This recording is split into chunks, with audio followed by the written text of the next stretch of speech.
este ano na VFA todos os caminhos vêm dar ao Porto e, portanto, este nosso ciclo de conferências, isto é uma conferência integrada num ciclo que começou o ano passado, esta é a segunda leva, a segunda edição do ciclo, e no primeiro andámos por Coimbra e por Lisboa, mas nesta segunda edição a ideia foi, vamos em força para o Porto, vamos mostrar que estamos presentes e que queremos trocar, partilhar impressões com a comunidade, com os colegas, com os consultores, enfim, que a nossa presença não seja uma presença meramente simbólica ou retórica, como às vezes se faz, ainda hoje de manhã se falava sobre isso, mas seja de facto uma presença de partilha o mais cotidiana possível com aquilo que é a realidade profissional e empresarial. E, portanto, dar a todos as boas-vindas, dizer que hoje de manhã se discutia a duração deste evento enfim, eu disse que começaríamos às 5 e mais ou menos às 7 estaríamos despachados e alguém me disse, porque eu mencionei palavras iniciais, ali um quarto de hora, perto sempre ali um quarto de hora, 20 minutos, alguém me disse, epá, o tipo está a dizer que vai falar 20 minutos de palavras iniciais, todo cuidado com ele. Portanto, eu quero já, digamos, descansar os meus colegas e os mais presentes que não vão fazer isso, o dia não é de todo meu, aquilo que eu quero fundamentalmente fazer é agradecer a presença de quem nos veio ouvir, agradecer ao Carlos, que é ao fim e ao cabo o nosso anfitrião aqui no Porto, este partilha e este caminho que temos vindo a fazer nos últimos meses. Esta é a terceira conferência que fazemos aqui este ano. Já falámos aqui sobre revitalização de empresas, já falámos sobre responsabilidade civil médica e hoje vamos falar sobre empresas familiares, que é uma realidade com importância em todo o lado, mas com uma importância especial no nosso país, e eu diria até na região norte do país, não só porque a região norte do país tem um dinamismo empresarial particular, mas porque esta dimensão das famílias que têm um negócio, eu diria, não tenho dados estatísticos para o afirmar com toda a certeza, mas eu diria que há alguma preponderância a norte do Tejo para esta realidade das famílias que têm um negócio, e não são só pequenas empresas, sei que falaremos sobre isso, e, portanto é um tema que cruza aqui vários domínios do direito e da gestão também, e nós temos hoje para partilhar convosco algumas ideias sobre isso, um advogado da casa, sócio da VFA, que é o Bruno Magalhães, e que se encarrega destes temas do direito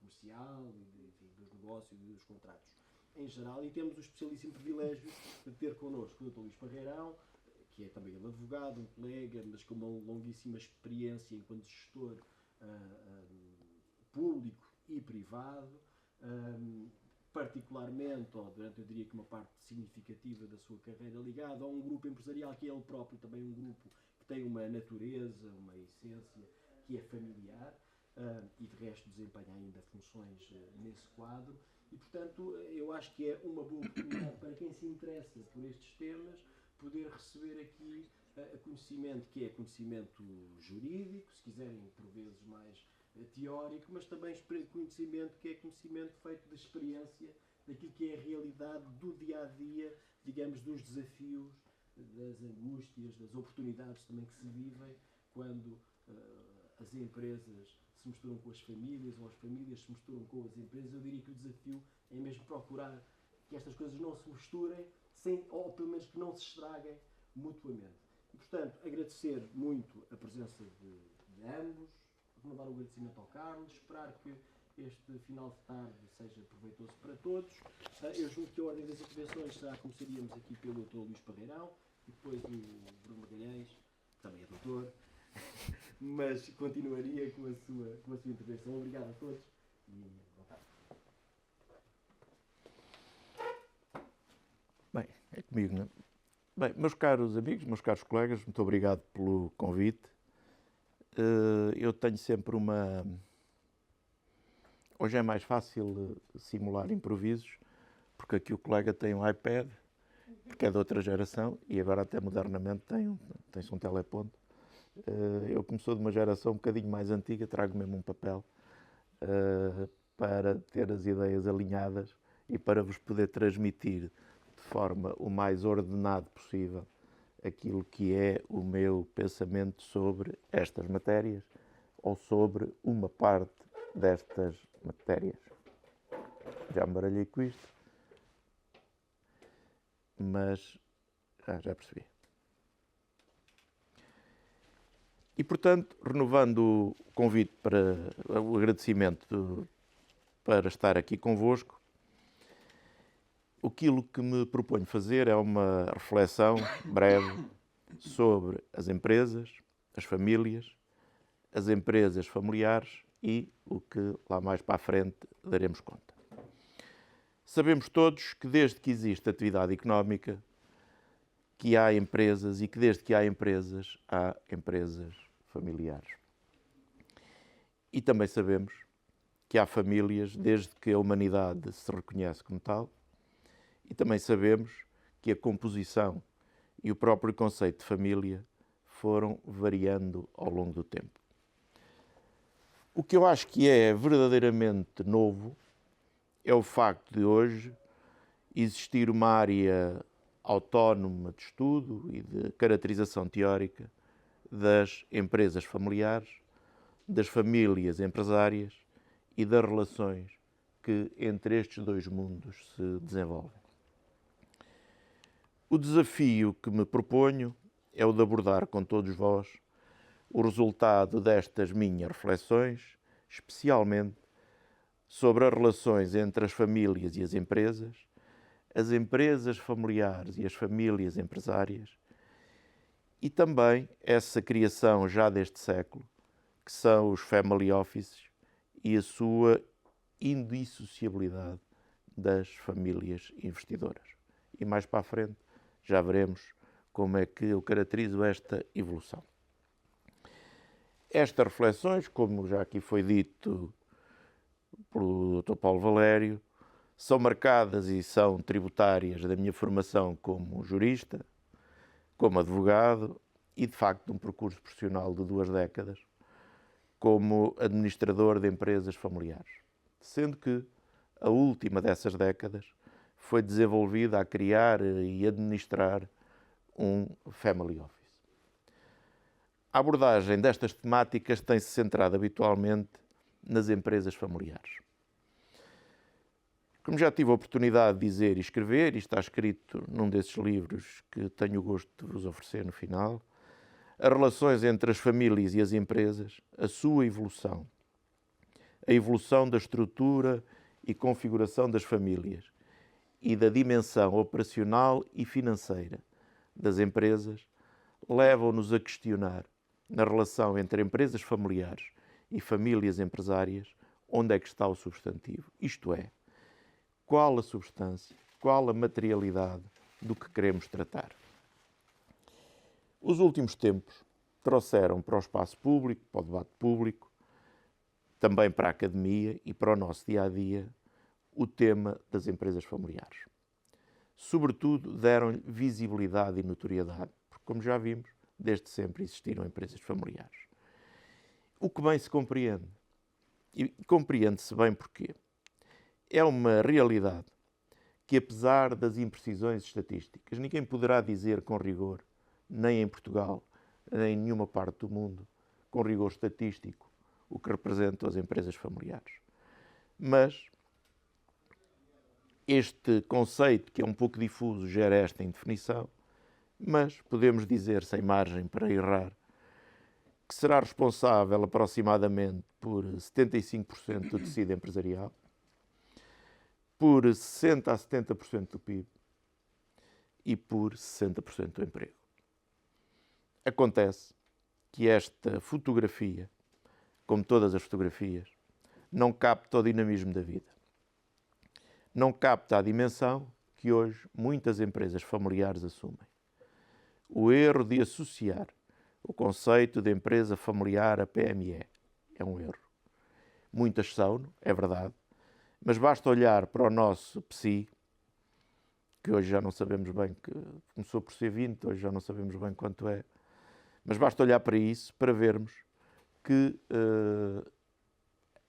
metade do PSI, cerca de 50% das empresas do PSI são empresas familiares e no PSI geral, que eu por economia aqui não coloquei, são cerca de 40%.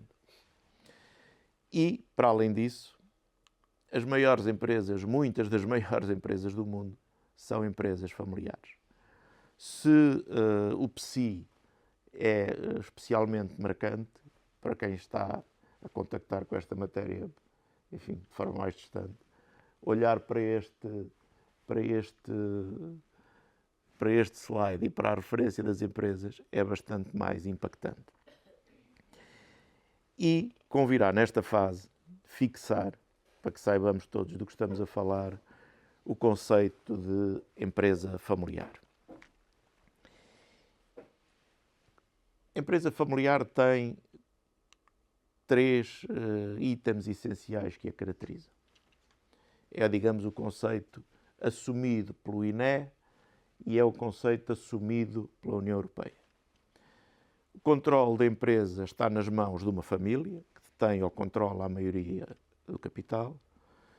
Os lugares de topo da empresa são ocupados por membros dessa família. Os proprietários têm a intenção expressa de transmitir a empresa às gerações seguintes. Isto é, não basta uma família ter uma empresa para que ela seja considerada empresa familiar. É necessário que ela seja criada ou assumida com o intuito de que se perpetue no tempo essa empresa com aquelas características. E, como vimos atrás, muitas são empresas de grande dimensão e cotadas. E, portanto, foi criado um último item para caracterizar as empresas cotadas como empresas familiares, e é também a terminologia europeia. Aliás, foi criado um índice de empresas familiares no Euronext com pouco sucesso. Eu julgo que tinha pouco sucesso, e aqui fica a graça, porque ele normalmente cotava acima da média do Euronext. Normalmente tinha uma cotação média acima e mais estável. Mas, portanto, podem ser cotadas em bolsa e, neste caso, a família que detém o capital, para ela ser considerada empresa familiar, a família que detém o capital deve ter no mínimo 25%. Portanto, é disto que estamos a falar. Aliás, como viram, nas empresas do PSI, elas têm que ter necessariamente um free float e muitas delas têm mais do que um acionista de referência. Por exemplo, o Grupo Motengil, para o qual eu trabalho, tem um acionista de referência com 40%, tem outros com 30%, e não é por isso que deixa de ser uma empresa familiar. E, portanto, a questão que se coloca é se toda esta realidade cabe na designação genérica de empresas familiares. E se esta é a designação que nos permite perpetuar esta realidade. Será que às empresas familiares não sucederam e sucedem famílias empresárias? E as famílias empresárias não se vão transformando, desde logo por instinto de sobrevivência, em famílias investidoras? E estas, todas elas, não sei se poderão sobreviver se não forem também famílias inovadoras. Inovadoras nos investimentos, com certeza, mas, para o que aqui nos interessa, na plasticidade com que se organizam enquanto famílias, acolhendo e dando resposta à diversidade dos nossos tempos, à diversidade dos novos tempos que vivemos. Por isso é que perguntamos, para a reflexão coletiva, onde é que está o substantivo? Que o mesmo é dizer, como já se referiu, onde é que está o essencial do que queremos tratar. Durante muitos anos, o substantivo foi a empresa. E no início, ainda hoje, frequentemente assim é. Empresas e famílias dirigidas por um patriarca, único centro de poder e que dirigia a empresa e a família. Este foi um modelo que gerou significativas acumulações de riqueza, que criou e conviveu com modelos sociais e políticos hoje inaceitáveis e, sobretudo, modelos que tudo sacrificavam ao sucesso da empresa. A família vivia da e a partir da empresa e esta empresa condicionava muito mais a família do que o contrário. Quantos casamentos se não fizeram porque a endogamia de classe o não permitia? Quantas vocações menos convencionais foram contrariadas? Quantos filhos não foram compelidos a seguir percursos profissionais que não queriam ou que não o realizavam plenamente. Esta foi uma realidade que eu julgo estará cada vez mais ultrapassada. Aprendemos, e cito, e alguns dos presentes aprenderam no mesmo sítio e nos mesmos livros, que a empresa é uma organização de fatores produtivos que produz bens destinados à troca com vista à obtenção de lucro. É a noção do Coutinho de Abreu. E também aprendemos que à família de uma pessoa pertencem não só o seu cônjuge, como ainda os seus parentes, afins, adotantes e adotados, sendo que este conceito assim tão amplo é o que corresponde à noção jurídica de família, e é a noção de Guilherme de Oliveira. Bem vistas as coisas, com mais ou menos anglófonos acrónimos, pouco de estrutural mudou ao longo dos séculos na definição da empresa. Capital, trabalho, empreendedorismo, assunção de risco, lucro, continuam a dominar as características essenciais da empresa. Já quando olhamos para as famílias, e continuando a ser verdade que são fonte das relações jurídicas familiares, o casamento, o parentesco, a afinidade e a adoção, impõe-se avaliar os efeitos da passagem do tempo sobre estes conceitos. A humanidade encarregou-se de lhes dar novas dimensões. Os nossos avós ficaram chocados com a ruptura, em alguns casos, dos bisavós, porque eu já sou um bocadinho mais velho, com as rupturas que os anos 60 representaram. No entanto, as verdadeiras alterações vieram depois. Estão a acontecer agora e certamente continuarão a acontecer, com impacto na sociedade, nas empresas, nas famílias empresárias e, já lá vamos, na transformação destas. Ao casamento para toda a vida sucede a sua frequente dissolução a que sucedem outros casamentos. O casamento endogâmico deixou de ser regra. Ao casamento heterossexual justapõe-se hoje o casamento homossexual. As uniões de facto ou as famílias monoparentais por opção assumem hoje tal expressão que uma parte considerável das crianças nascidas em Portugal nascem fora do casamento. Os laços de parentesco e de afinidade ganham hoje uma pluralidade de relações que há uma geração apenas eram de antevisão impossível.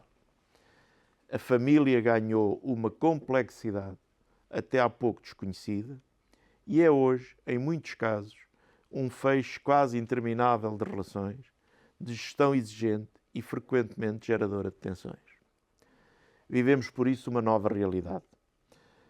Há um novo conjunto de relações, quer dentro da empresa, quer dentro da família, quer na relação entre a empresa e a família, que devem orientar a nossa abordagem e desafiam o direito numa interdisciplinaridade que nem sempre nos é habitual ou cómoda.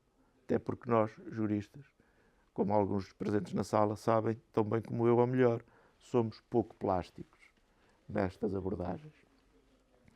Fixando os contornos do essencial, dir-se-á que o que está em causa é saber como se relacionam patrimónios avultados, geridos empresarialmente, com os seus proprietários, quando estes são exclusivamente ou maioritariamente membros de uma mesma família. Assumindo como essencial que estaremos sempre numa relação entre duas entidades ontologicamente diferentes. Na família, domina a afirmação da personalidade, a liberdade individual, os afetos, a decisão autónoma e individual determinada exclusivamente pela vontade. Na empresa, domina a razão, a colegialidade na decisão, a concertação de posições diversas e a pluralidade de instâncias decisórias. A empresa é uma pessoa jurídica com regras de funcionamento claras e órgãos incumbidos de tomar as suas decisões e de as executar, conduzindo a sua atividade. A família é um grupo de pessoas, é certo, mas não é ela própria uma pessoa jurídica, titular de direitos e deveres. e dotada de órgãos que decidam em seu nome e representação. Cada um dos seus membros é uma pessoa jurídica titular de direitos e deveres, com a particularidade muito relevante de que quer a sua titularidade, quer o seu exercício, não podem ser sujeitos a uma vontade coletiva que, por definição, não existe e o nosso ordenamento jurídico não permite. Ora, o nosso direito parece não fornecer regras quanto a estas realidades. Quando estas realidades, família e empresa, são confrontadas com o que já referimos antes, patrimónios avultados detidos por membros de uma família e geridos empresarialmente. Em primeiro lugar, convirá saber se o interesse público pode determinar a produção de algum tipo de regulamentação, de regulação. Admito que sim.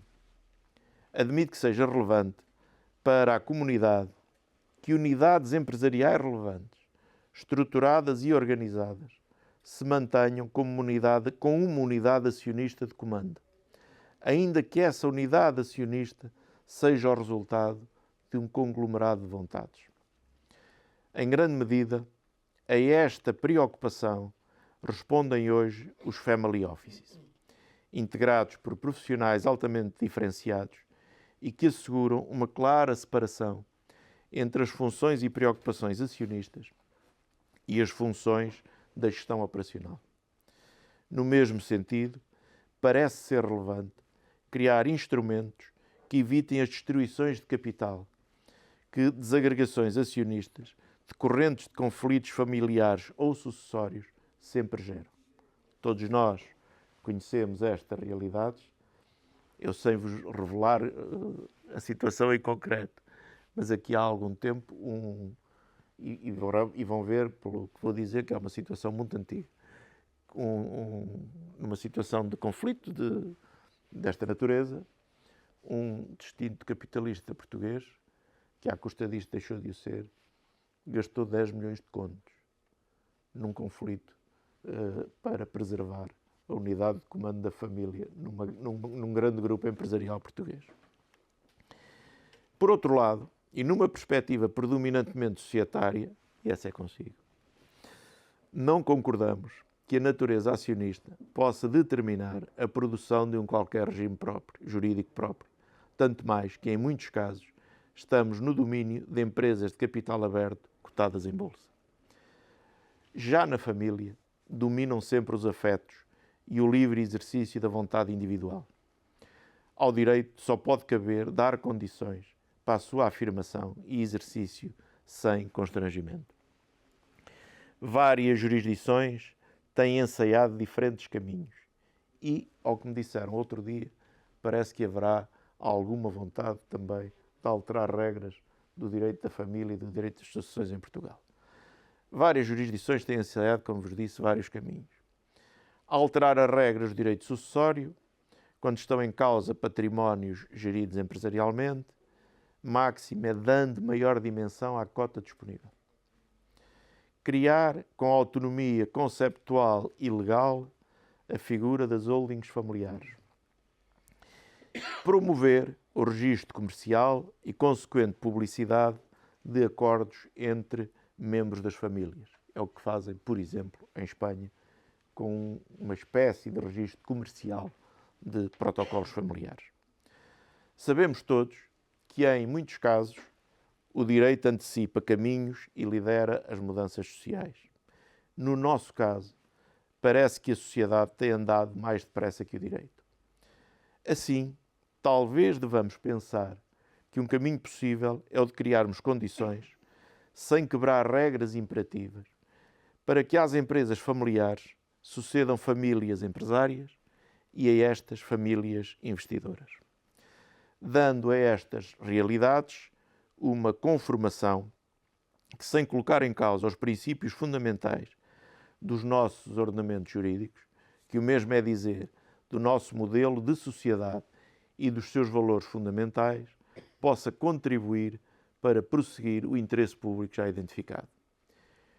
Entendemos, por isso, que os conceitos de empresas familiares, de famílias empresárias, que a estes conceitos deve suceder um outro, mais adaptado aos nossos tempos, o conceito de famílias investidoras. Enumeremos alguns pontos essenciais para definir famílias investidoras. Ponto 1. Pessoas que, ligadas por relações jurídicas definidas na lei civil como fontes de relações familiares, entendem manter e gerir em conjunto realidades empresariais ou patrimoniais relevantes. Ponto 2. Pessoas que têm como objetivo comum a manutenção e gestão em comum desse património a quando da transmissão sucessória. Ponto 3. Pessoas que assumem este princípio voluntariamente. Ponto 4. Pessoas que fazem uma gestão profissional dos seus investimentos. Ponto 5 e último, famílias que sabem e que assumem que cada um dos seus membros é um ser independente, titular de direitos e de obrigações, de que só o próprio pode dispor quando não são mesmo direitos indisponíveis e que, apesar disso, entendem que há uma parte das suas vidas, nomeadamente a dimensão patrimonial, que querem colocar em conjunto. Aqui chegados, já terão intuído ou concluído que, apesar das dúvidas, não há empresa nem investimento sem família. Dito de outra forma, pode existir, mas já não é o que estamos aqui a tratar. É outra coisa, são outras empresas. E é a dimensão ontológica da família, dimensão que dá sentido à pluridimensionalidade da vida, que nos leva a questionar-nos se nestes casos não deveríamos evoluir para a conceptualização e consagração legal do family hub, da casa comum da família. Casa comum da família onde se gere o efeito família e o seu capital, colando as duas realidades, superando a dominante visão financeira que os family offices corporizam e que hoje, de facto, se materializam um pouco por todo o mundo. Talvez aqui o direito, todos nós, sejamos chamados a ajudar, dando corpo conceptual e legal a esta realidade. Esta visão holística da família, empresa, investimento, tem um longo e proveitoso caminho para fazer. Caminho muito exigente, que alguns já estão a percorrer, recorrendo a instrumentos celebrados, como diriam e como dizem os nossos colegas brasileiros, no fio do bigode, e que nós poderemos enquadrar no exercício da liberdade contratual consagrado no artigo 405 do Código Civil. O que tem levado alguns a defender que estas matérias deveriam começar a sua regulação através de instrumentos de soft law. O Dr. Guilherme de Oliveira, num contexto diferente, disse que cada casal é o seu próprio legislador, apropriando-nos desta afirmação para dizer que cada família investidora deve ser a sua própria legisladora. Deixando, no entanto, e para terminar, uma advertência e uma preocupação. Em primeiro lugar, a advertência. Do que falamos é de ser legislador em simultâneo de domínios tão diversos como direitos de personalidade, direitos obrigacionais ou contratuais, regras societárias e direitos de acionistas ou cotistas, direito da família e direitos sucessórios e, em alguns casos, direitos com origem em ordenamentos jurídicos ou religiosos diferentes da matriz original da família. Podemos elaborar o que modernamente vimos chamando protocolos familiares, mas estes não são o fim da história. Aqui chegados, já todos sabemos, já todos percebemos que não há verdadeiramente fim da história. A preocupação é na família que tudo substancial acontece sob pena de tudo desacontecer. Por isso, entendo que o desafio é o da evolução para famílias empresárias e desta para famílias investidoras. Sendo, no entanto, essencial que se aceite que as famílias mudaram muito e que não é possível preparar o futuro com base em velhos arquétipos. É aqui que verdadeiramente é necessário inovar. Impõe-se que a família saiba acolher dentro de si própria, sem reservas, a diversidade que os novos modelos sociais trouxeram.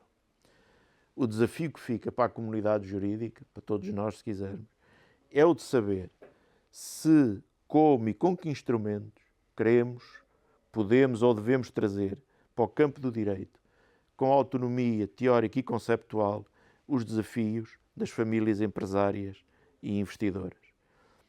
Entendo que sim, que devemos fazê-lo, apesar das dificuldades, quer conceptuais, quer da ordem prática. E agora as sociedades têm que responder aos desafios da família. Muito bem. Muito obrigado. Obrigado. Muito bem. Também muito boa tarde a todos. Renovo aqui o agradecimento prévio do Paulo Valério pela vossa presença. Na sequência da intervenção aqui do nosso colega e amigo Luís, vou procurar partilhar. Isto é no meio ou é para o lado? É para um lado e para o outro. Ok. Vamos procurar partilhar uma abordagem mais jurídica ou prática de instrumentos contratuais e instrumentos legais que são úteis e convenientes à realidade da família, que são transversais às empresas, não é? Em geral. Ficou aqui bem explicado, a empresa familiar em si não é um tipo jurídico específico, é uma empresa como outra qualquer, naturalmente, mas nesta lógica de se procurar preservar os pressupostos que nos permitem qualificar uma empresa enquanto familiar, e sem querer repetir aqui a intervenção do Dr. Luís, temos aqui o fator fundamental da vocação sucessória, ou seja, a perspectiva de se manter a família no património da empresa, ao contrário, a empresa no património da família.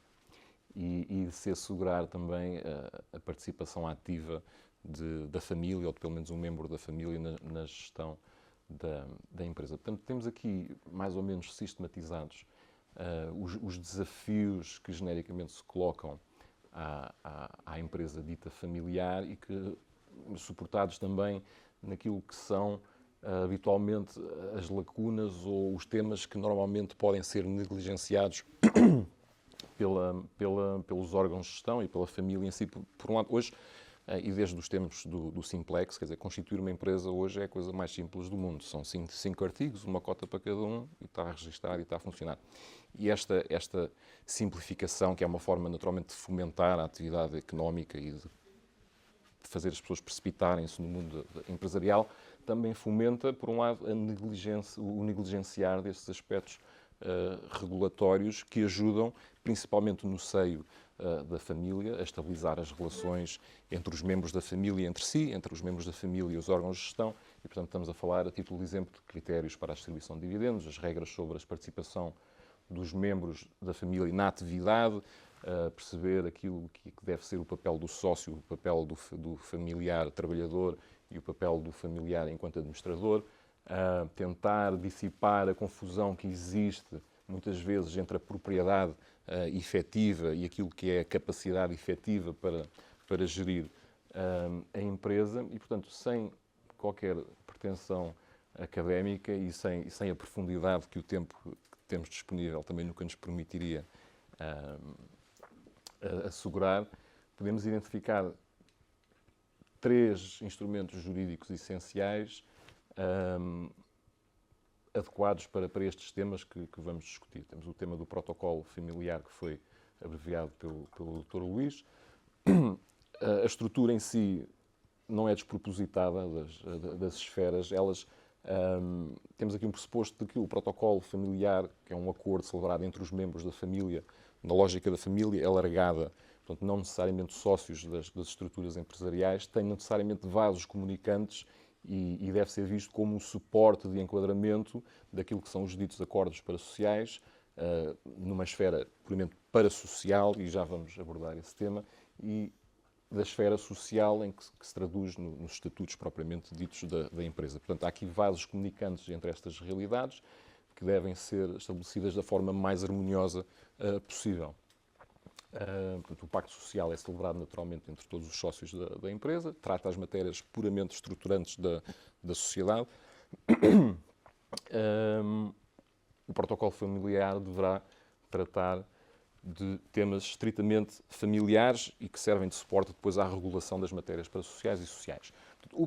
A grande vantagem do protocolo familiar é, a meu ver, antes de mais, a sua elaboração pressupõe um processo partilhado, conjunto da família, de consciencialização e de reflexão daquilo que é o projeto empresarial familiar. Isto de si só, esse processo em si, já ajuda ou é fundamental para que todos os membros da família, sócios e família alargada, os cônjuges, os descendentes, sócios, peço desculpa, familiares que ainda não são sócios, mas que serão menores e um dia serão herdeiros, naturalmente, pressupõe a participação de todos eles num plano mais profissionalizado, acompanhados por um especialista que pressupõe várias fases de trabalho, desde a própria formação e capacitação dos membros da família para se estarem preparados para discutir estes temas, sessões de trabalho para a elaboração dos projetos estratégicos da empresa, e, portanto, com o objetivo de culminar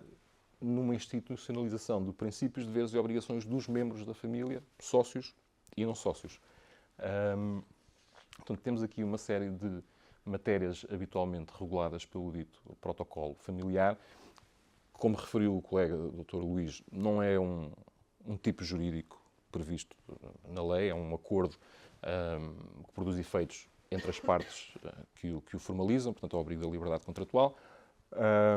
Não é oponível às empresas da família, não é oponível a terceiros, portanto, estamos a falar de uma eficácia meramente obrigacional, num plano até menos densificado que o acordo parasocial, portanto, porque estamos a falar de temas da família e, portanto, como foi referido, estamos a falar de direitos, muitas vezes, de personalidade indisponíveis.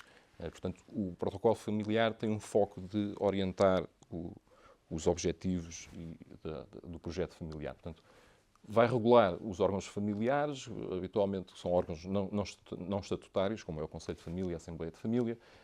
Vai definir princípios de entrada e de saída dos membros da família na empresa, política de formação de estágios, princípios sobre a distribuição dos dividendos e das remunerações, normas de sucessão na liderança, no sentido de preparar obviamente, a sucessão dos presidentes dos conselhos de administração ou dos gerentes das empresas, e um regime também de recomendações, lá está, recomendações sobre os regimes de bens matrimoniais e, naturalmente, regimes de incumprimento das obrigações assumidas.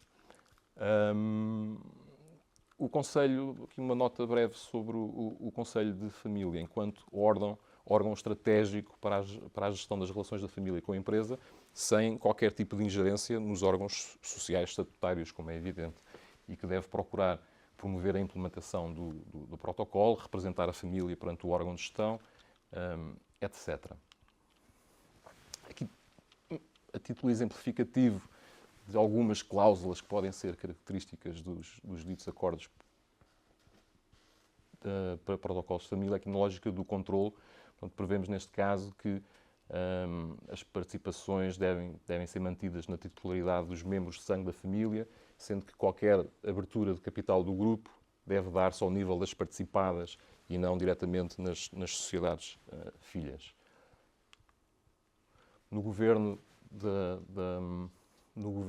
da família, o Conselho, a forma de composição do Conselho de Família, pronto, neste caso composto pela fundadora e pelos outorgantes iniciais do protocolo de família, prevê-se desde logo que apenas os descendentes diretos de sangue da fundadora podem fazer parte do Conselho de Família, o que se opõe desde logo ao conceito da Assembleia da Família, que é um quórum mais alargado da família, nomeadamente através da participação dos cônjuges. Exemplos de preparação para a sucessão na liderança. Portanto, neste caso, prevê-se que deve haver um processo preparatório para que a sucessão se dê no ano em que o Presidente prefaça 65 anos de idade ou decida retirar-se, ou quando o Conselho de Família assim delibere. E a previsão também de requisitos específicos que o Presidente do grupo, neste caso, o Presidente do grupo entendido como o Presidente, portanto, da holding familiar, que não tem que coincidir com o Presidente do Conselho de Família. Aqui prevemos que o Presidente da administração da holding deverá ser um descendente em linha direta da fundadora, ter um título universitário superior equivalente e uma experiência profissional relevante dentro ou fora do grupo. Relativamente à participação de familiares enquanto colaboradores da empresa. Portanto, neste caso, prevemos aqui um princípio de meritocracia, no sentido de que devemos atribuir oportunidades de colaboração a membros da família, mas sempre num pressuposto de um processo de recrutamento, peço desculpa, de acordo com os princípios que estão estabelecidos ao nível das próprias empresas, até como fator de dinamização ou de manter um equilíbrio com os colaboradores da empresa, com parceiros especialistas ou familiares, lá está, obedecendo às práticas de seleção dos recursos humanos em vigor no grupo. Este é em traços muito gerais daquilo que se espera de um protocolo familiar e passamos neste ponto para o enquadramento dos estatutos enquanto lei vital, fundamental da empresa. Portanto, é um documento público, sujeito a registro, através da qual se assegura a constituição da empresa e que permite acomodar uma série de regras que são adequadas à estabilização das participações sociais e à estabilização também da gestão no que toca à transmissão de participações sociais. Temos aqui o tema mais na lógica das sociedades por cotas, naturalmente, e que pode ser, de acordo com aquilo que fica estipulado nos estatutos, pode ser replicado para sociedades anónimas. O tema do consentimento à transmissão de participações sociais, que é a regra geral, salvo na seção entre cônjuges ascendentes e descendentes, sendo certo que os estatutos também podem limitar a transmissão de participações em geral, caso em que se os estatutos de uma empresa proibirem em absoluto a transmissão de participações sociais, nesta lógica de que se pretende manter as participações na família, e aqui algum tipo de incongruência com os objetivos que pretendemos assegurar. Portanto, neste caso, um sócio terá o direito à exoneração ao cabo de 10 anos. É possível estender a regra geral do consentimento a outras transmissões, portanto, a limitação à entrada de cônjuges no capital social da empresa. Temos os direitos de preferência que todos conhecemos. Limitação de transmissão aos sucessores. Portanto, o contrato de sociedade pode prever a amortização da cota em caso de falecimento do sócio, como forma de evitar que esta se transmita para os descendentes. Aqui foge do tema da manutenção das participações no âmbito da esfera familiar, mas pode suceder não haver interesse em que determinada participação social seja transmitida a um determinado descendente, por exemplo. E cláusulas especiais de amortização, esta aqui com mais relevância para aquilo para a tal proteção dos pressupostos da empresa familiar, por exemplo, no caso em que a participação é adjudicada ao outro cônjuge num processo de divórcio. Os estatutos podem prever que essa cota pode ser amortizada em conformidade, mediante o pagamento da contrapartida que for devida nos termos aplicáveis dos estatutos. Temos também aqui o tema dos quóruns constitutivos e deliberativos agravados, com o pressuposto de que o processo de tomada de decisão no âmbito da empresa familiar, as maiorias agravadas normalmente surgem para se estabelecer um equilíbrio entre as forças minoritárias, entre sócios minoritários e maioritários. Aqui na lógica da empresa familiar podemos dizer que há sim um interesse em que as decisões sejam tomadas de uma forma consensual ou preferencialmente até de forma unânime. Portanto, é habitual e os protocolos familiares vão certamente enquadrar estes princípios das maiorias agravadas relativamente a determinadas matérias. E o direito especial à gerência é também um instrumento, digamos assim, de recurso para se assegurar que determinada pessoa vai efetivamente exercer a gestão daquela empresa, não podendo ser destituída, salvo processo judicial em conformidade. O acordo parasocial é também este sim já tipificado no Código das Sociedades Comerciais. Também ele tem uma eficácia meramente obrigacional e tem o objetivo de estabelecer uma série de regras e procedimentos que são acessórios aos estatutos da empresa e que o complementam e com o objetivo de não sobrecarregar, por um lado, não sobrecarregar os estatutos da empresa e, por outro, sendo um documento particular, é privado e há matérias que deverão ser mantidas nesses termos e que não têm interesse em fazer refletir nos estatutos da empresa. A cláusula paradigmática do acordo parasocial será, em certa medida, o acordo de voto. em que os sócios se obrigam uns perante os outros, sem intervenção. A sociedade não é parte, pode ser, mas não é parte do acordo parasocial. Acordos de voto para se nomear determinadas pessoas para os membros dos órgãos de gestão, acordos de voto sobre a distribuição de dividendos, para a distribuição de lugares nos órgãos sociais, a assunção de obrigações específicas de investimento para além das obrigações de entrada que estão previstas nos estatutos da empresa, realização de auditorias internas e externas, e exemplos também disso, a concertação para assegurar que as participações não são vendidas a determinados concorrentes, por exemplo. Cláusulas características também dos acordos parasociais na lógica do controle do capital social, o lock-up, um período de indisponibilidade de venda das ações, mas que, consagrado nestes termos, não gera o direito de exoneração que aconteceria se estivesse previsto nos estatutos. Cláusulas de drag-along e de tag-along que são, na prática, opções de venda e de compra que permitem, por exemplo, arrastar um acionista para vender a um terceiro, ou a opção de me permitir vender a mim, caso um acionista tenha um projeto de venda a um terceiro, terá que vender também as minhas participações sociais. Pronto, e focámos-nos nestes três elementos, instrumentos jurídicos característicos, de uma forma também breve e sucinta, que permitem acomodar estes pressupostos caracterizadores da empresa familiar. Na lógica aqui da sucessão da empresa familiar, com o conforto ou com base nos pressupostos já estabelecidos naquilo que possa ser um protocolo familiar. A título de enquadramento, pronto, como também já referido pelo nosso colega, nós temos aqui um tema no nosso direito sucessório que gera uma série de constrangimentos nos termos e condições em que o património familiar, empresarial ou qualquer outro pode ser transmitido. Portanto, temos o princípio da proteção da legítima, que não se verifica noutros ordenamentos jurídicos, e falamos, portanto, de sucessão de legítima, que são as classes das pessoas sucessivas que são chamadas à herança, na ordem que está prevista na lei. A sucessão legitimária, portanto, é o tal tema da legítima e da conhecida cota disponível e indisponível, que varia consoante os herdeiros sobrevivos, a natureza dos herdeiros sobrevivos. Portanto, se tivermos apenas um cônjuge, a cota disponível, a cota da qual o falecido pode livremente dispor a favor de outras pessoas é de 1/2. Se tiver cônjuge e filhos, a cota disponível é de 1/3 e por aí adiante. E, portanto, o espaço de manobra de planeamento sucessório, de acordo com o enquadramento legal que nós temos, não é muito, e isso pode suscitar dificuldades de sucessão nas empresas.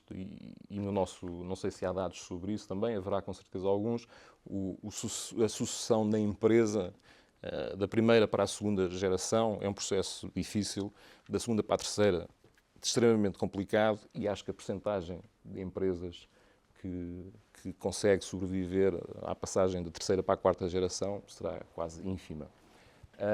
Portanto, relativamente a este princípio da proteção da legítima, temos uma proibição genérica de encargos sobre a legítima, ou seja, a parte da herança que os herdeiros têm sempre direito a receber, e até de designação dos bens que vão preencher essa legítima, a não ser, só pode existir esses bens, a legítima dos herdeiros só pode ser concretizada com bens concretos, participações sociais da empresa familiar, por exemplo, se houver acordo do herdeiro em causa. Não é?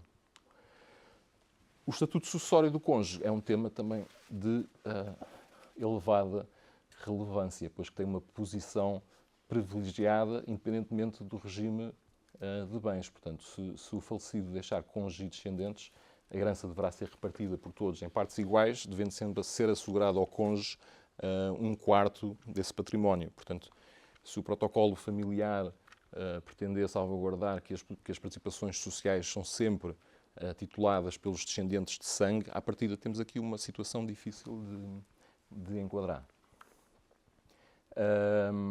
Desde 2018 temos aqui um expediente que permite aos cônjuges renunciar à qualidade de herdeiros, Então, desde que essa renúncia seja recíproca e que esteja em vigor, que seja estipulado o regime da separação de bens. Também, não sei, em termos práticos, isso é um tema fácil de implementar, quer dizer, é um tema tão sensível que levanta uma série de dificuldades que não se coadunam com os pressupostos do casamento e do enlace matrimonial e emocional que as pessoas pretendem assumir. Portanto, é um tema de gestão muito sensível, mas, efetivamente, a empresa familiar quiser assegurar que as participações vão ser sempre tituladas por descendentes diretos de sangue, então o protocolo deve dizer, nas ditas recomendações sobre os regimes matrimoniais aplicáveis, pronto, os senhores podem se casar, mas vão se casar em separação de bens e, mais que isso, vão renunciar à herança uns dos outros. Nós tivemos um cliente recentemente em que tivemos até receio de propor, não, o tema era o filho ia se casar, havia aqui uma série de pressupostos patrimoniais mais complexos, o filho ia se casar e isso era um problema gravíssimo e nós demos a solução, olha, eles podem se casar, mas se renunciarem à herança um do outro, este problema já não é um problema. E o senhor ficou, não vou dizer isso ao meu filho, isso é uma coisa impensável, não é? Mas é o que é. Portanto, temos, enquanto regime-regra do casamento, como sabemos, comunhão de adquiridos, e isso quer dizer, desde logo, que as participações sociais, contanto que sejam adquiridas na constância do matrimónio, serão bens comuns, a não ser que, e esta também é uma recomendação importante, um princípio orientador da empresa familiar, eu, estando já casado, se subscrever o capital social de uma empresa, declarando que essa cota é subscrita com bens próprios, esse será sempre um bem próprio, não integrado na comunhão, sem prejuízo do cônjuge ser sempre herdeiro. Mas para os efeitos sociais relevantes, a cota não é um bem comum do casal. Instrumentos de planeamento sucessório. Vamos falar do testamento, muito brevemente, partilha em vida e do fideicomisso, que será uma espécie de trust à portuguesa.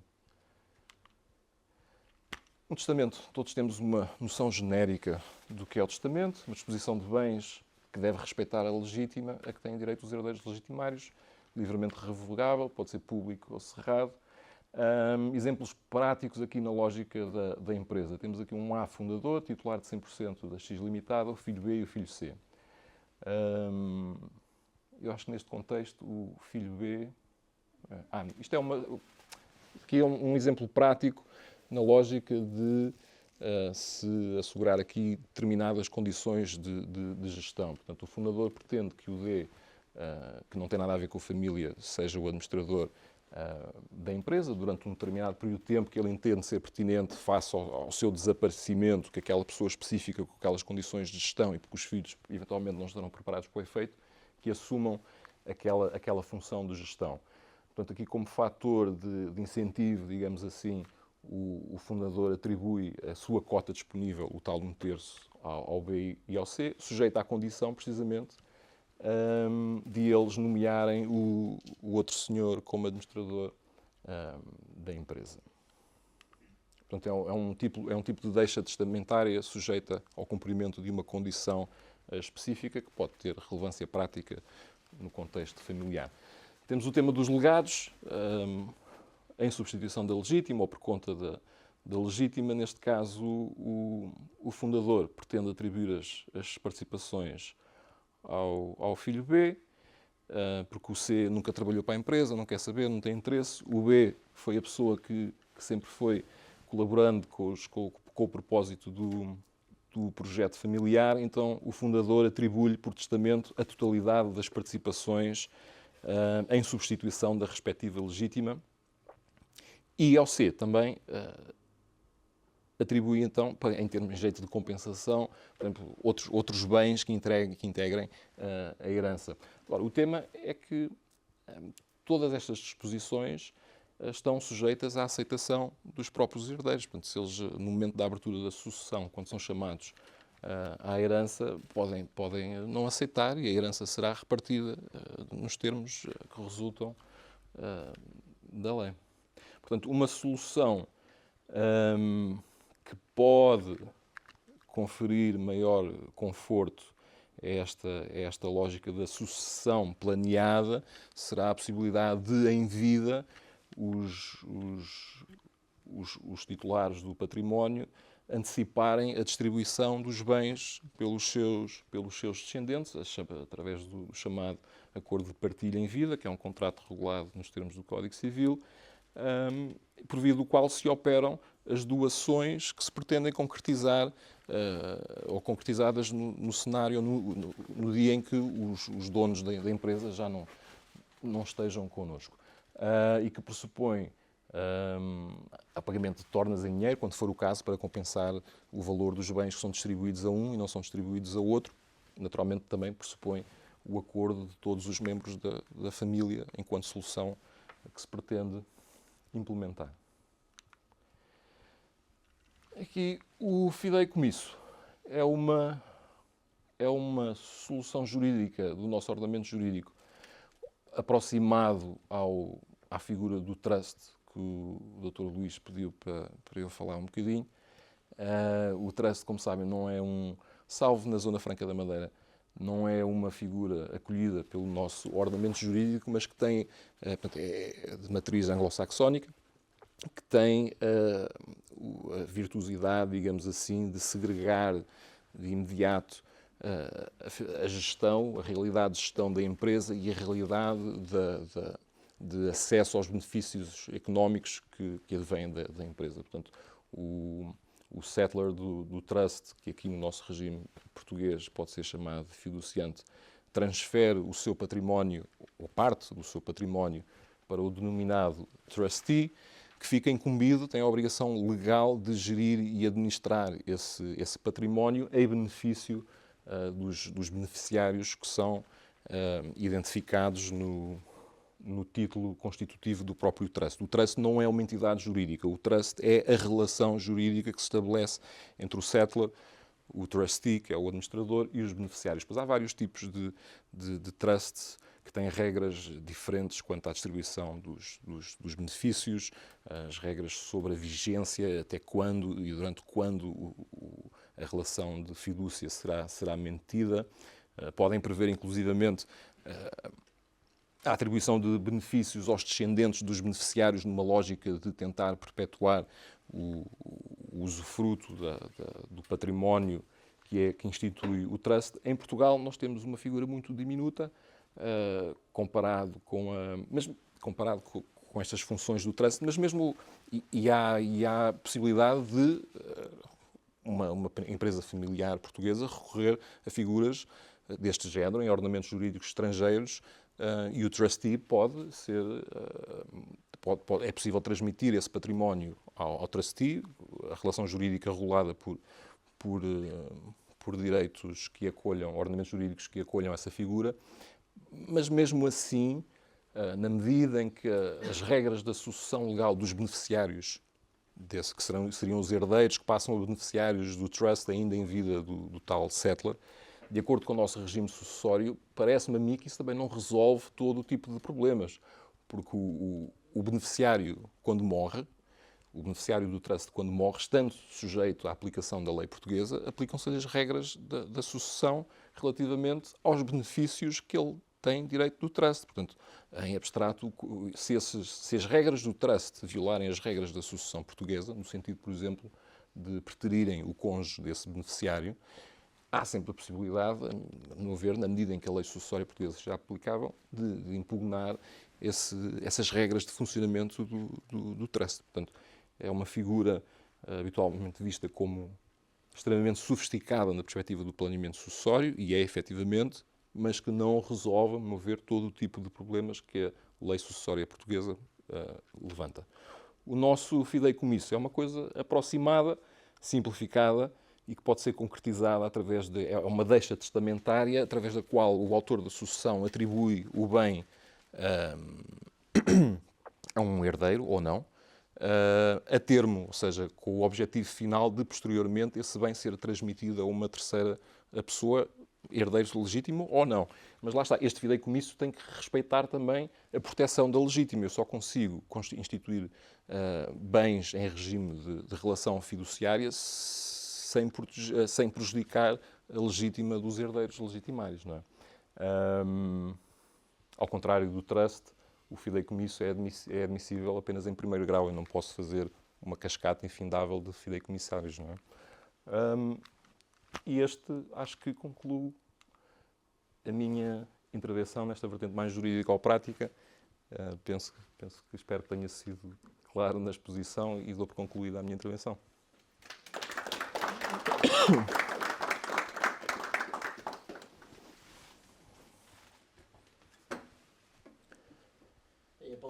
Sim, não temos que dar a palavra aos presentes, caso queiram discutir algum tema em particular. Não sei, Paulo, tens alguma questão que queiras partilhar? Não, só tenho dúvidas. Tenho que entrar aqui pessoas com questões e contributos pertinentes para este tema. O Joel falava-me há pouco de uma situação também profissional de um cliente que tem aqui um problema sucessório diferente ou seja, já não lhe podemos chamar uma empresa familiar porque o filho não quer nada daquilo. Portanto, ou seja, é um exemplo em que não há a perspectiva, a vocação sucessória da empresa, na lógica de que há uma intenção de que aquele património empresarial deva ser mantido na esfera da família. Exato. Eu tenho tido situações dessas em mãos, especialmente se olharmos aqui para o tecido empresarial do Grande Porto, que vemos que é muito fracionado, como já falámos há pouco. Se olharmos para a dimensão de empresas, de pequenas empresas, alguns entre os 3 milhões de euros e os 5 milhões de euros, vemos empresas que são, efetivamente, não têm uma gestão profissionalizada. A questão da sucessão pode ser complicada quando nós temos os filhos que não têm a mesma visão, nem empresarial, nem de conceito dos pais. Portanto, aquilo que falámos também há pouco, que falou há pouco, de vermos que existe aqui uma parte das empresas que desaparecem com a sucessão. Aliás, até havia um estudo no INE que dizia que cerca de 50% das empresas na primeira sucessão desaparecem, na terceira 25% até desaparecerem por completo. Portanto, tenho tido efetivamente situações dessas em mãos, em que as empresas, apesar de elas terem valor por si, quando o gerente sai, elas deixam de ter valor. Portanto, acabam por ser transacionadas por um valor simbólico, em que os filhos, simplesmente por não partilharem a visão empresarial dos pais, se perde aqui, se calhar, uma cadeia de criar valor. Sim. Portanto, já tive recentemente 2 situações dessas. Foram vendidas as empresas por um valor simbólico. E agora tenho uma terceira que, efetivamente, não sei ainda como vou resolver, porque, mais uma vez, é a gestão centrada num gerente. O filho é colaborador da empresa, mas não tem nem perfil para ser o líder da empresa. Portanto, é mais uma empresa que, se não for vendida a um preço simbólico, vai desaparecer. Sim. Não, é um bom exemplo daquilo que não é uma empresa familiar. Há situações dessas até bastante mais graves. Mais graves do ponto de vista nacional. Que são empresas que faturam bastante acima disso. E que, o país há 50 anos era, portanto, para além de ter 70% de analfabetos, tinha 60% a trabalhar na agricultura, portanto não tinha empresário nenhum, não é? Tinha meia dúzia de empresários. E muitas das empresas surgiram no pós-25 de Abril, ou porque, entretanto, a entrada na União Europeia provocou a necessidade de prestar um conjunto de serviços e de fornecer um conjunto de serviços que não eram fornecidos, ou porque muitas pessoas que vieram da África tinham essa vocação empresarial que quem vivia em Portugal não tinha. O que acontece, e já apanhei várias situações, confrontei-me com várias situações dessas, é que, e estamos a falar em muitos casos de empresas que faturam bastante mais que isso, os filhos foram para advogados, juízes, professores, comandantes de linha aérea e outras coisas. E, de facto, não é só uma questão de não terem vocação, não sabem, não querem, não podem. Bom, e, de facto, o que é que acontece em alguns casos e, digamos, grave para o país? Enfim, é que se elas forem empresas ou tecnologicamente desenvolvidas ou com um produto inovador, enfim, há sempre um fundo estrangeiro disponível para as adquirir, né? E é isso que, infelizmente, se tem verificado em muitos casos. Para além dessas um pouco mais pequenas, que, enfim, que me referiu, que têm um valor simbólico na venda, há estes casos que são bastante mais, eu diria, preocupantes e que a solução tem sido essa, infelizmente, porque os filhos, de facto, fizeram a sua vida muito bem, com grande folga financeira, mas sem nenhuma ligação às empresas. Não é? A criação da cultura empresarial no seio familiar acaba por ser um fator de valorização da própria empresa. Tem aqui um contributo, depois um bocadinho estes temas, depois até com temas de insolvência e tal, que tem a ver com o seguinte: as empresas nascem, crescem, vivem e morrem, não é? E não obstante nós temos realidades empresariais que têm um substrato familiar e que todos desejam, do ponto de vista do planeamento, dos seus projetos de vida, que permaneçam, elas próprias, e que permaneçam nas mãos das famílias, isso, enfim, só acontecerá enquanto houver uma conjugação de vontades que permitem que isso aconteça. Portanto, nós estamos sempre confrontados com a circunstância de uma empresa, mesmo que não seja familiar, mas familiar também, poder chegar a um determinado momento em que tem um impasse, porque quem a criou e quem a gere morreu ou não está em condições de trabalhar e não existe sucessão. Bem, isso também não tem que ser um drama, não é?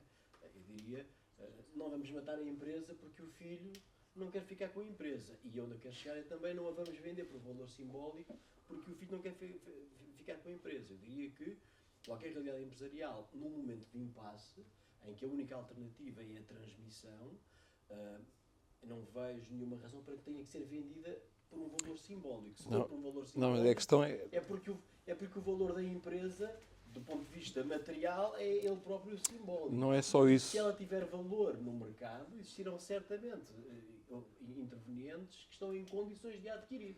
Agora, se essa sucessão, se essa transmissão não for planeada de uma forma correta, não é? O sinal que se passa para o mercado é que está ali uma bola a pinchar em frente à baliza, que é só encostar e, portanto, ninguém vai entrar por ali adentro com investimento e com vontade, não é? Concordo 100%. Acho que o caso o exemplo do Joel era uma realidade empresarial diferente, em que a relação comercial está sustentada na pessoa, neste caso, do patriarca, não é? E a partir do momento em que ele... Essa empresa, enquanto tal, não tem nenhum valor no mercado. Quem tem valor é o senhor. Claro. Conhece o negócio, sabe operar as máquinas. Ela não é uma empresa, é um senhor que depois tem uma sociedade comercial através da qual exerce a sua atividade comercial. E esse senhor morre, desaparece, não há negócio. Agora, se as empresas forem alguma coisa para além dos seus acionistas ou dos seus... tiverem uma vocação, não são só as empresas familiares que devem ter uma vocação de perenidade, não é? Claro. As empresas não familiares, se forem de facto empresas, devem ter essa vocação e devem construir-se e refletir internamente e planear do ponto de vista sucessório o futuro para que seja possível que elas continuem para além do exercício dos seus fundadores. E eu creio que isso muitas vezes não acontece e, portanto, se há uma pessoa que durante 50 anos tem o segredo do negócio e nunca partilhou aquele segredo com ninguém, isso é como se o senhor que inventou a receita dos pastéis de Belém nunca tivesse partilhado a receita com ninguém, ou a senhora, no dia em que essa pessoa desaparecesse, a receita ia, digamos, também para a pira como é que se diz? Do crematório e o assunto, e não havia pastéis de nada, já ninguém comia pastéis de Belém em Portugal. E ali alguém arranjou maneira de concentrar aquele segredo nas mãos de 2 ou 3 pessoas e garantir que aquilo vai sendo transmitido para aquilo funcionar. Não necessariamente no âmbito da família, seja como for. Ou seja, esta vocação de perenidade deve, em princípio, estar subjacente a todas as empresas. E muitas vezes isso não acontece. Porque, de facto, as pessoas, aquilo é o seu modo de vida e, em rigor, pensam assim: isto é meu e há de ser para o meu filho. Se o meu filho não quiser, eu vou-me embora, fecho a porta, isto não há de ser para ninguém. Mas isso é mau. É mau porquê? Porque o que nós fazemos é pegar, às vezes, num conjunto de meios, não é? De recursos que estão ao serviço da economia e que desaparecem da economia ou são adquiridos por operadores estrangeiros e com isso prejudicamos o mercado como um todo. Isto também acontece no contexto das insolvências. Não é? Nós às vezes temos um conjunto, digamos, de recursos ao serviço de uma atividade comercial ou industrial que, por razões, vamos supor, de natureza conjuntural, chega um momento em que aquela sociedade comercial não consegue continuar porque está sobreendividada. Mas aqueles recursos têm um valor no mercado e a questão que se coloca quando há uma situação de crise desta natureza é perceber: nós queremos mandar estes recursos para o lixo, portanto vamos vender isto por lotes ou para a sucata por um valor simbólico e eles desaparecem e a sua função económica e até social desaparece, ou nós vamos reafetar esses recursos na economia nas mãos de outra pessoa. E esses são os casos em que, numa situação de crise, uma fábrica, por exemplo, num contexto, vamos supor, de insolvência, passa para as mãos de uma nova sociedade comercial que está em condições de a explorar. Pronto, mas aí eu acho que nós estamos a falar, e aqui voltando às empresas familiares, nestes casos estamos a falar de empresas que estão no seio de uma família, mas não têm essa vocação de manutenção, nem de perenidade elas próprias, nem de perenidade nas mãos da família. E nesse sentido não são familiares, não é? São projetos pessoais, ou individuais, ou oportunidades que se dão aos filhos para, se eles quiserem aproveitar, que eles ou não aproveitam ou já aproveitaram, portanto já não precisam de aproveitar. Não é? Acho que há tudo, especialmente nesta franja de sociedades de pequena dimensão. Sim. Em que, por exemplo, um dos casos, a filha, economista, trabalhava na empresa. E simplesmente o pai não quis que a empresa ficasse para a filha, porque sabia que o mercado, como estava, não era suficientemente bom para a filha.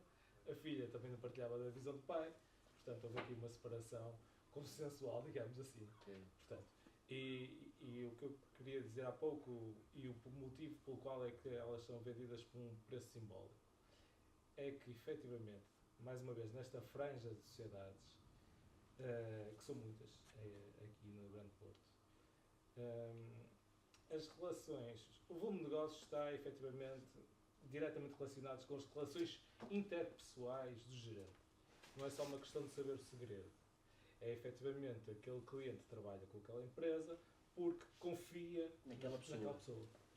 Portanto, no dia em que aquela pessoa saia de lá, isso perde-se. Tive uma situação adquirida por um grupo holandês em que, efetivamente, o sócio, tínhamos um acordo em que o gerente ia ficar lá um período de 9 meses para fazer a passagem, mas que não resultou. Porquê? Porque o empresário português não tem a plasticidade de conseguir estar a gerir uma empresa em conjunto com dois galos no mesmo poleiro não funciona, não é? Não funciona, portanto. O que preocupa os portugueses não é a linha dos resultados, é quem é que se senta na ponta da mesa. Acho que há aqui um passo que Se preocupassem mais com a linha dos resultados, era mais fácil. que era da profissionalização efetivamente assim podia resultar. Mas isso custa dinheiro, tira competitividade às empresas e, efetivamente, esta franja de sociedades não consegue sobreviver a isso, na minha opinião. Eu gostava só de fazer um comentário que é o seguinte: nós portugueses somos um bocadinho procrastinadores. E nas empresas familiares isso é fatal. Porque para que as pessoas se arrumem é preciso tempo. E a grande vantagem dos protocolos familiares, desde que não sejam feitos a metro, a grande vantagem dos protocolos familiares é, como o Bruno disse, pôr as pessoas a discutir e a alinhar o pensamento.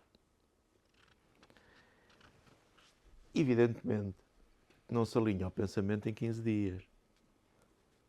né? E também, e isso funciona como alerta para que possa interessar a algum dos presentes, também convém não embarcar naquela ideia de que o protocolo familiar é assim uma ciência mais ou menos oculta à margem do direito. Porque depois aquilo acaba por se transformar numa redação que depois não há lei nenhuma que a possa acomodar. Não é? Bom, e portanto, é preciso ter aqui um certo equilíbrio. Mas o protocolo familiar tem essa vantagem. Se for bem feito, e se for feito de forma séria, que é cada um pôr em cima da mesa o seu pensamento. A filha dizer, eu não quero, quero-me ir embora. O pai dizer, epá, eu sou teu amigo, tu és um filho porreiro, epá, mas não tem jeito nenhum para isto. Quer dizer, cada um dirá da forma que achar mais adequada. Mas isso é essencial. E é essencial para quê? Para que as pessoas, digamos, de forma livre, ainda sem estarem a ver, digamos, as partilhas, assumam as suas posições perante uma determinada empresa, sobretudo quando ela tem alguma dimensão. E depois tem que encontrar soluções para isto. Ou solução de se ir embora, ou outra solução, que de alguma forma o Bruno aqui referiu, que é, bom, então vamos concentrar isto tudo numa holding, por exemplo, e é mais fácil ter 5% de uma holding do que ter que gerir uma empresa que faz parafusos.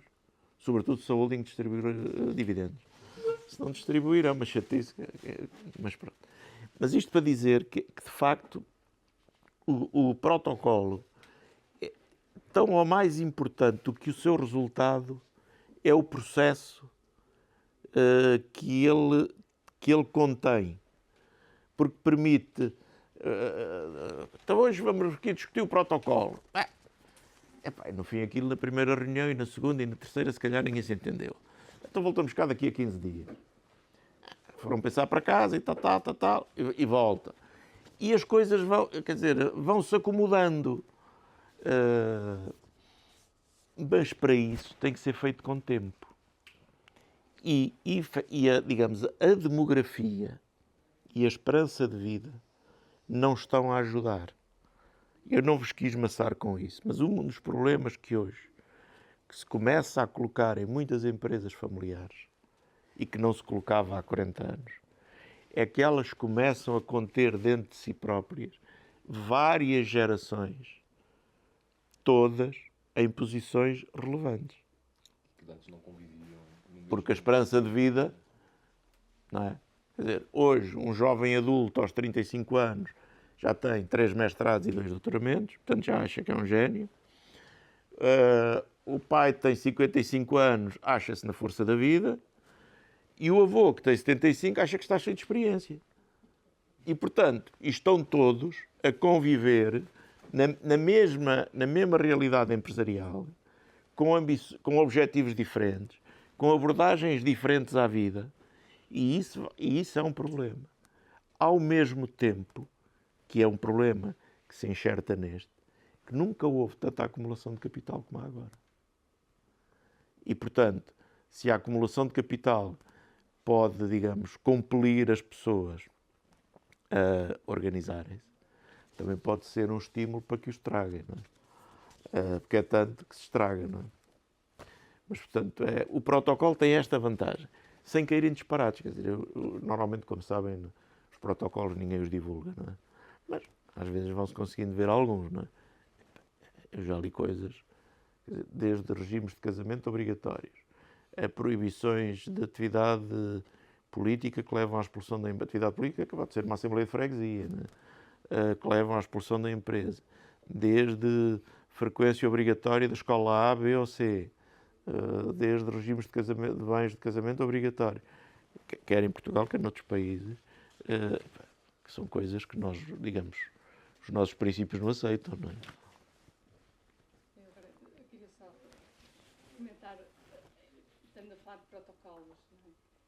Quando estamos a pensar nos custos de avançar para um protocolo, os custos emocionais e custos económicos mesmo para a empresa, porque todos estes custos emocionais e relações que se vão tendo ao longo da elaboração do protocolo podem se refletir na empresa, porque geralmente quem está no protocolo está na gestão da empresa ou em lugares privilegiados.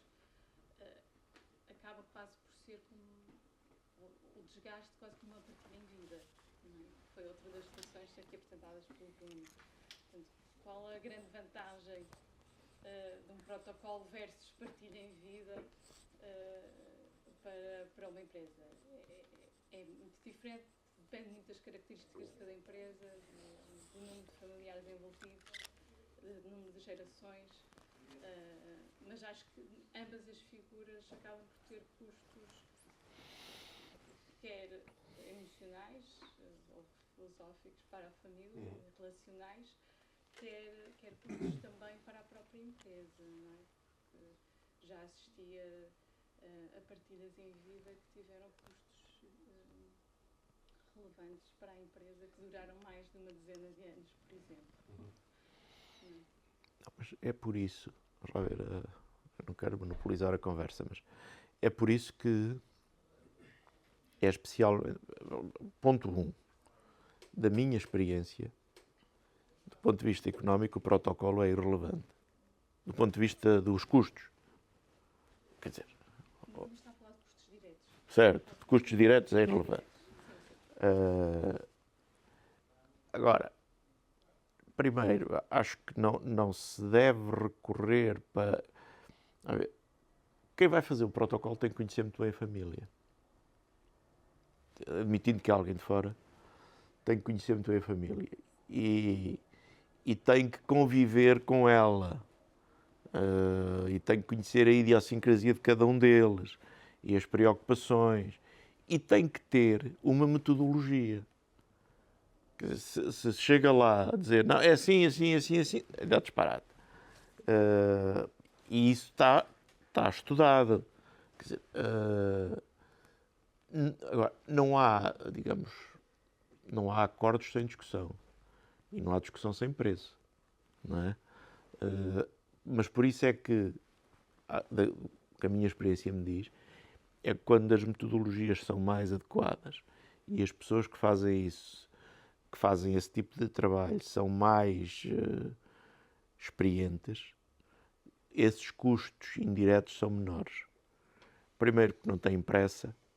Segundo, porque vão ouvindo o que cada um quer e o que ouvem não repetem. E é um trabalho que se vai construindo ao longo de meses. E também que não tem que ser definitivo. Quer dizer, é sempre passível de ser revisto. Quer dizer, é um trabalho de muita paciência. Paciência que é, obviamente, proporcional à dimensão do que estamos a tratar, não é? Também, quer dizer, achar que há protocolos para tudo o que é empresa familiar que fatura 3 ou 4 ou 5 milhões, se calhar não faz sentido, não é? Agora, e é preciso depois enxertar, digamos, na lógica do protocolo, a lógica que o Bruno dizia dos estatutos das empresas, dos parasociais. Aquilo tem que ser tudo um conjunto harmonioso. Porque se não for um conjunto harmonioso, e em alguns casos tem sido, uma ilusão. Porque as pessoas não têm que saber todas direito, felizmente, porque senão o mundo era muito chato. E depois acham que fizeram o protocolo, que está tudo resolvido e não está nada resolvido. Eu gostava só de partilhar uma coisa que normalmente é uma reflexão que faço em temas sucessórios lá no escritório, sempre tenho que me confrontar com problemas de sucessão em famílias, e que eu acho que se aplica também no contexto dos protocolos, é que uma boa parte da divergência que nasce entre os membros da família tem uma aparência patrimonial, mas tem um substrato que é emocional. É a família. Muitas vezes É a família. há um subtexto, não é? Nas discussões. Às vezes está-se a discutir o imóvel A, o imóvel B, o dinheiro X, a coisa Y e tal, mas em rigor, o que está subjacente àquela discussão é aquela boneca que tu deste à minha irmã daquela vez e que não me deste a mim, e aquela escola para onde eu fui e tal, aquela vez que ela dormia na vossa cama e eu não dormia, ou porque são coisas inimagináveis, ou seja, o que está em causa sempre nestas discussões, claro que há dimensões patrimoniais, mas há um subtexto emocional que tem a ver com a biografia das famílias, sobretudo quando falamos de irmãos, não é? Discussões entre irmãos, nós fugimos muito do domínio da racionalidade e, de facto, o papel dos advogados nesse contexto é um papel delicado, porque, por um lado, é um papel técnico de procurar encontrar um enquadramento que permita resolver aquela equação, mas também de perceber, um pouco como estávamos a ouvir no tema dos protocolos, o que é que está subjacente às divergências e como é que elas conseguem resolver neste plano do subtexto, que é, por um lado, muito delicado, mas por outro lado também fascinante, não é? Porque estamos a falar de relações familiares e relações humanas, não é? Mas só para fazer esta partilha, porque isto é muito bonito, estatutos parasociais, mas conhecer as pessoas, conhecer a biografia... Começa tudo na família, não é? Perceber como é que os temas se colocam, como é que se abordam, qual é a moeda de troca. Às vezes a moeda de troca não tem o mesmo valor. Quer dizer, o que temos que trocar não tem que ser patrimonialmente equivalente se no balanço entre o que é patrimonial e emocional houver uma equivalência. Isto é, de facto, pode ser fascinante. Não é? Alguns poderão achar que é chato, mas pode ser fascinante. Mas é por isso que eu dizia que é na família que se resolve. É verdade. É verdade. E essa questão em particular pode causar sérios problemas financeiros. É verdade? Mesmo, É verdade. porque numa partilha estamos a falar de ativos tangíveis e que Sim. são valorizáveis ao euro Sim. e outro não é. E portanto estamos a atribuir um valor que não é o valor Não é o financeiro da subjetivo. coisa. Não, claro.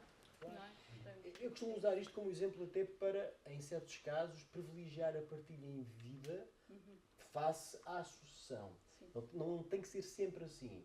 Mas o que acontece é que, apesar de tudo, e apesar da sociedade estar a mudar muito, as relações familiares estarem a mudar muito, nas gerações de que normalmente estamos a falar, que é dos que estão para partir e dos que estão para ficar, ainda há uma certa patriarcalidade, ou até matriarcalidade, se quisermos, que permite que, se a discussão for feita ainda em vida do patriarca ou da matriarca, há certas coisas que ainda se controlam, porque há ali uma autoridade que se reconhece de alguma forma e que não permite que tudo venha ao de cima. Não é? Isto não é sempre assim. Não é? Quando a discussão já se faz no plano em que os pais já não estão cá, normalmente há uma liberdade maior para partir a louça. Não é? A contenção que o patriarca ou a matriarca podem impor na discussão, às vezes recomenda que se resolva em vida certas coisas para que o problema depois não... Porque o problema depois pode ser insolúvel, quer dizer, pode ser um calvário... Um custo muito grande para a empresa. Calvário. E em vida um custo muito grande para o Sim, patriarca, sim. digo eu. Eu, como todos nós, tinha dois, já não tenho nenhum, tinha dois avós, não é? E um fez partilhas em vida. Estou convencido que se não estivesse feito em vida, ainda hoje não estavam feitas. E ele já faleceu há quase 50 anos. Eu posso colocar uma questão. Eu não sou jurista nem de direito, mas... É um homem feliz. Parabéns. É um homem feliz. Mas o aspecto que de vez em quando partilham comigo é o tema dos menores, quer por desaparecimento do gestor, quer por a mesma extinção da própria empresa. Como é que os direitos dos menores está garantido, se a lei, a cautela, isso tudo E o que se vê muitas vezes é problemas que as coisas ficam muito emperradas, porque estão muito menores. Imaginemos que eu conheço um caso em que o menor estava quase em condições, era uma promessa, e o momento foi um momento fatídico, e a pessoa depois aquilo encaminhou-se de tal forma que pegaram na empresa, alguém pegou na empresa e desfez a empresa e tomou conta da empresa, e não sei o que foi, e a expectativa que a própria família tinha criado para que fosse esse rapaz, que era um rapaz, a assumir a empresa, não se verificou, porque o que é que falhou aí? Falhou o procurador. Bem, depende também do momento em que as coisas aconteceram, porque o menor, à data relevante, se não havia sucessão aberta nenhuma, ele não era titular de nenhum direito hereditário sobre a empresa propriamente dita. Podia haver uma perspectiva familiar de que aquela pessoa... Não.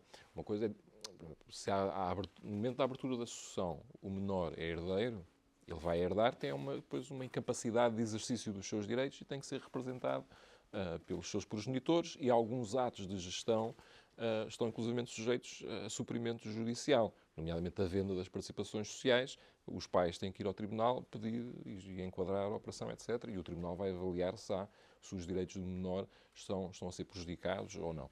Agora, se isto tudo acontece antes da abertura de uma sucessão a favor desse menor, a questão nem se coloca, porque não está na disponibilidade dele, ainda que através de representantes para o efeito.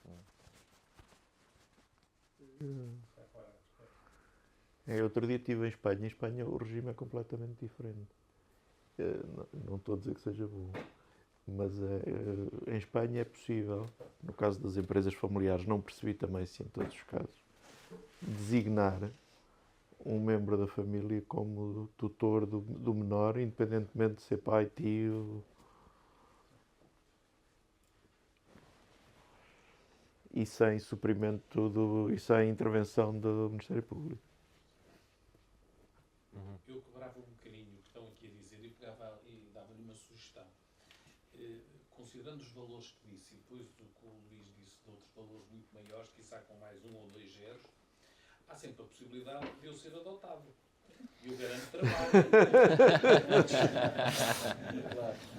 Estamos no mesmo regime. Eu garanto que depois de ser adotado, cumpro as minhas obrigações como membro da família. Não é preciso ver para um valor simbólico. Nada, não é preciso vender. Mas o problema é que os clientes só querem falar com o outro homem. Mas vai ver esta oportunidade, é mais uma sugestão. Trabalho, promete-se, tenta logo se ver. Eu prometo trabalhar, isso eu garanto. Eu gostava aqui de colocar uma outra questão. O Paulo já mandou a fateixa 2 ou 3 vezes para as insolvências. Eu sou administrador de insolvência. Às vezes, infelizmente, e não queria amassar-vos com isto, mas às vezes, infelizmente, quem está mais no processo é efetivamente o patrão. Não é o empresário. Eu faço distinções. É o patrão. E é o patrão por uma razão muito simples. Vocês não abordaram, ou melhor, se calhar é um tema que não é muito interessante, mas aquilo que se nota nas family office ou não, empresas familiares ou não, mas que se nota nas empresas portuguesas, nanos, micros e pequenas empresas, é que há uma coisa chamada promiscuidade entre património pessoal e património do empresário.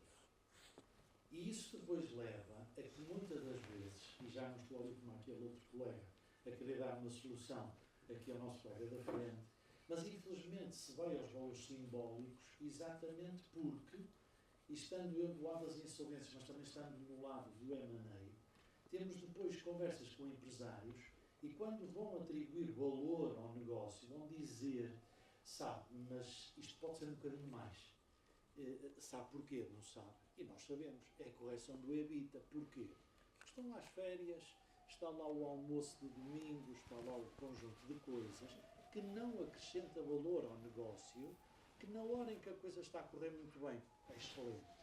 Mas que na hora em que corre mal, eu só conheço um caso em Portugal, em que o empresário fez a casa a partir da fábrica e quando precisou de segurar a fábrica, entregou a casa como garantia. Só conheço este caso, porque todos os outros, como devem calcular pela minha profissão, o património pessoal já estava ao fresco. Gostava só de deixar-vos esta provocaçãozita da promiscuidade, se quisessem abordar o tema. Mas isso é, vamos lá ver, a questão que coloca não tem muito a ver com empresas familiares. Tem a ver com a ausência de exercício da autoridade do Estado. Porque se nós tivéssemos uma autoridade tributária que funcionasse, nada disso acontecia. Isso não será necessário a autoridade tributária, mas sim Desculpe. portanto, a auditoria financeira, ao auditor externo, uma entidade externa. Se houvesse autoridade tributária, Todos nórdicos.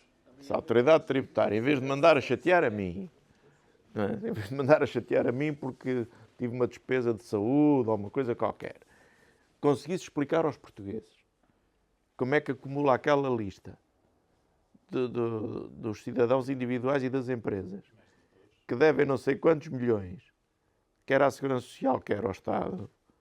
Se conseguisse explicar isto, se calhar também explicava isso. E continua a abrir empresas. Pronto.